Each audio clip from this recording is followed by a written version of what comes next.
Hello guys, स्वागत है आप सबका। आपकी इसके अंदर होल्डिंग हो या ना हो दोस्तों, लेकिन इसकी क्वार्टर 3 की अपडेट्स आ चुकी है, वो भी बाजार बंद होने के बाद।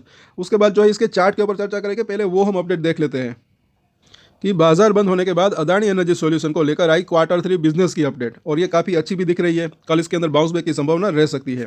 यहाँ पर अगर देखें तो अदानी एनर्जी सॉल्यूशन ने जो है अपनी तीसरी तिमाही यानी कि क्वार्टर 3 के व्यापारिक आंकड़े जारी कर दिए हैं, और जो कंपनी की शानदार इजाफा और प्रदर्शन को दर्शाते हैं। जैसे कि हमने बात की, काफ़ी अच्छा यहाँ पर दिख रहा है। कई बार मैंने कहा है, देखिए शॉर्ट टर्म में ये भले ही वॉलेटिलिटी रहे, अभी ये नीचे आया है, लेकिन लॉन्गर टर्म की बात करें तो एक अच्छी तेजी की संभावना रह सकती है, ऐसा मुझे लग रहा है। वक्त लग सकता है, लेकिन अभी भी मुझे ऐसा लग रहा है कि ये 2000 प्लस जाने की इसकी संभावना जो है संभावना रह सकती है। और भी लॉन्ग टर्म की बात करें, 5 से 10 साल की बात करें, तो ये मल्टीपेगर भी हो सकता है, ऐसा लग रहा है कहीं ना कहीं। अभी फिलहाल हम देखें अपडेट्स क्या है, तो कंपनी ने एक्सचेंज फाइलिंग में बताया कि क्वार्टर 3 में ट्रांसमिशन नेटवर्क की लंबाई जो है वो 20,422 सर्किट किलोमीटर से बढ़कर, ये जरा देखें इजाफा देखें इसका, 26,485 सर्किट किलोमीटर हो गई।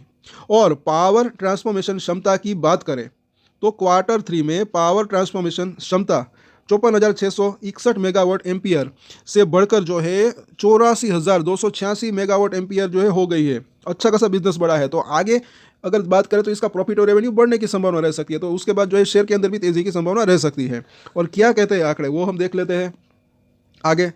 तो औसत सिस्टम उपलब्धता को लेकर कंपनी ने बताया कि औसत सिस्टम उपलब्धता 99.68% से बढ़कर जो है 99.69% जो है ईयर ऑन ईयर हो गई, जो सिस्टम की विश्वसनीयता की ओर जो है इशारा करती है। और ट्रांसमिशन उपलब्धता में मामूली गिरावट देखी गई, जो 99.69 से घटकर जो है 99.21% जो है ईयर ऑन ईयर आ गई। और अदानी एनर्जी सॉल्यूशन जो है अपने नेटवर्क को मजबूत करने और एनर्जी मैनेजमेंट में सुधार लाने के लिए लगातार काम कर रही है। ट्रांसमिशन उपलब्धता में कमी पर भी कंपनी काम कर रही है। अदानी एनर्जी सॉल्यूशन का ये प्रदर्शन एनर्जी सेक्टर में उनकी लीडिंग स्थिति को और मजबूत करता है। और आगे जरा देखें कि क्या रहेगा रिजल्ट, मतलब कि क्या रहा रिजल्ट। ये पिछला रिजल्ट की यहाँ पर बात हो रही है, इसके ऊपर हम जो है ऑलरेडी हमने चर्चा की थी कि ये सितंबर क्वार्टर के रिजल्ट की यहाँ पर बात की है। तो ये जो है इसकी पूरी की पूरी रिपोर्ट्स है। बाकी कुछ और अपडेट्स आएगी इसके ऊपर तो वो भी हम चर्चा करेंगे, क्योंकि अभी अभी ये मतलब कि अपडेट्स आई है। फिलहाल हम चार्ट को अगर देखें तो आज के दिन अच्छी खासी गिरावट रही, 688 के ऊपर बंद रहा। पहले तो हम एफ एंड ओ के अंदर देख लेते हैं कि हुआ क्या। तो जिस लेवल के आसपास है वहाँ पर क्या हो रहा है। पुट राइटिंग की बात करें तो 700 के आसपास अच्छा खासा open interest, fresh put writing भी हुई। उसके नीचे 680 का लेवल, वहाँ पर भी अच्छा खासा ओपन इंटरेस्ट बिल्डअप है। तो अभी यहाँ पर अगर देखें 680 से 700 का जोन है, ये एक अच्छा सपोर्ट एरिया बन सकता है। सपोर्ट के पास ही पहुंचा है। अब छोटा या बड़ा बाउंस बैक की संभावना रह सकती है। जिन्होंने ये पुट खरीदा होगा उनको अच्छा फायदा हुआ होगा। जैसे कि हमने बात की थी कि एफ एंड ओ के अंदर अच्छा खासा एक मूवमेंट चल रहा था पहले भी। और यहाँ पर अगर आप देखें कि अभी भी 800 के ऊपर जरा देखें, ये अभी भी ये ट्रेडर्स जो है वो सब के सब बने हुए हैं। इनको अच्छा खासा लॉस हुआ होगा। तो ये चलता रहता है स्टॉक मार्केट के अंदर, प्रॉफिट लॉस प्रॉफिट लॉस। जिन्होंने मतलब कि ये काफ़ी नीचे में बेचा होगा, सेल किया होगा ये पुट, उनको जो है अब खरीदना पड़ सकता है अगर यही सिचुएशन रही तो। अब इसका प्राइस आप ज़रा देखें तो यह होता रहता है। अब यहाँ पर जो है सपोर्ट एरिया पास ही दिख रहा है। जैसे कि हमने बात की है 680 से 700 का जोन, जो कि ओवरऑल पास दिख गया यहाँ पर तो ये पहुँच ही गया है। बाकी नीचे में अगर देखें तो ज़्यादा अभी पुट राइटिंग तो नहीं हो रही है। और अगर बात करें यहाँ पर आगे तो 700 720 ये जो जोन है वहाँ पर फ्रेश कॉल राइटिंग भी हुई। ओपन इंटरेस्ट जो है वो ज़्यादा बिल्डअप नहीं है। तो अगर बाउंस बैक आता है तो यहाँ पर अगर देखें तो ये 740 जो है और 760 वहाँ तक आने की इसकी संभावना रह सकती है, क्योंकि वहाँ पर थोड़ा सा ओपन इंटरेस्ट बिल्डअप है। बाकी ओवरऑल ज़्यादा ओपन इंटरेस्ट बिल्डअप कहाँ पर है, कॉल राइटिंग की बात करें तो 800 का लेवल के ऊपर। तो अगर वो बाउंस बैक कंटिन्यू रहता है, ये पहले तो जो है 720 को क्रॉस करता है, उसके बाद 760 और उसके बाद 800 तक आने की संभावना रह सकती है। लेकिन इन हर एक लेवल के ऊपर शॉर्ट टर्म की बात करें तो इसको रजिस्टेंस का सामना करना पड़ सकता है। सो बाउंस बैक की संभावना तो जो है रह सकती है, लेकिन कितना आता है वो बनता है, देखना बनता है। यहाँ पर बात करें बोलिंजर बैंड के काफ़ी नीचे बंद रहा है निचली लाइन के, तो ऐसी सिचुएशन ज़्यादा दिन तक नहीं रह सकती है।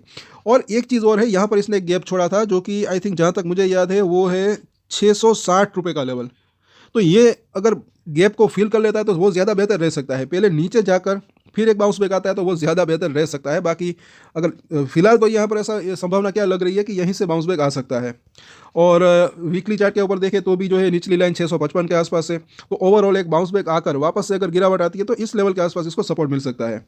और RSI की बात करें तो 32 के आसपास पहुंचा है, ओवरसोल्ड जोन के पास ही पहुंच चुका है। और आज की ये गिरावट जो है सिर्फ अदानी ग्रुप के अंदर नहीं, पूरे मार्केट के अंदर गिरावट थी। मिड कैप स्मॉल कैप में हाहाकार मचा हुआ है, दूसरे शेयर भी गिरे हुए हैं, इसी वजह से इसके अंदर भी गिरावट थी, ऐसा लग रहा है कहीं ना कहीं। सो सपोर्ट और रजिस्ट्रेशन हम देखें तो 688 का प्राइस है, पहला सपोर्ट एरिया जो है इसका 680 और उसके बाद 650, भाई ये दो इसके सपोर्ट दिख रहे हैं। बीच के एक सपोर्ट की बात करें तो वो है 665 से लेकर 670 का जोन, तो यहाँ पर भी इसको सपोर्ट मिल सकता है। और रजिस्ट्रेशन की बात करें तो पहला रजिस्ट्रेशन एरिया 700 से लेकर 720 का जोन, बस ये लेवल पार हो जाए तो फिर ये 750 और उसके बाद 800 तक जाने की इसकी संभावना रह सकती है। 800 पूरा नहीं तो 800 780 से लेकर 800 का जोन, तो इन सभी सपोर्ट और रजिस्ट्रेशन के ऊपर नजर रख सकते हैं। बाकी क्वार्टर 3 की रिजल्ट अगर बात करें, वो इतनी जो बिजनेस की अपडेट है वो जो काफ़ी बढ़िया यहाँ पर ओवरऑल तो दिख रही है, तो उसके चल के थोड़ा बहुत तो पॉजिटिव असर देखने को मिल ही सकता है। बाकी लॉन्ग टर्म में जो है एक अच्छी तेजी की संभावना रह सकती है, ऐसा मुझे लग रहा है। सो कल वापस से इसके ऊपर चर्चा करेंगे। तो अगर आपकी इसके अंदर होल्डिंग है तो इसके ऊपर डेली हम टेक्निकल चार्ट और एफ के अंदर एनालिसिस करते हैं, तो सब्सक्राइब जरूर कर लें हमारे चैनल को। और एक स्टैंडर्ड डिस्क्लेमर जो कि मैं हमेशा देता हूँ, आप कोई भी ट्रेड ले उससे पहले अपनी रिसर्च करें, अपने फाइनेंशियल एडवाइजर की सलाह ले, उसके बाद ही कोई डिसीजन ले, और डिसीजन ले तो उसकी जिम्मेदारी मेच्योरिटी के साथ खुद ही ले। ये वीडियो मैंने एजुकेशन पर्पस के लिए बनाई, मेरी तरफ से कोई भी बाय या सेल की रिकमेंडेशन नहीं है। Thank you.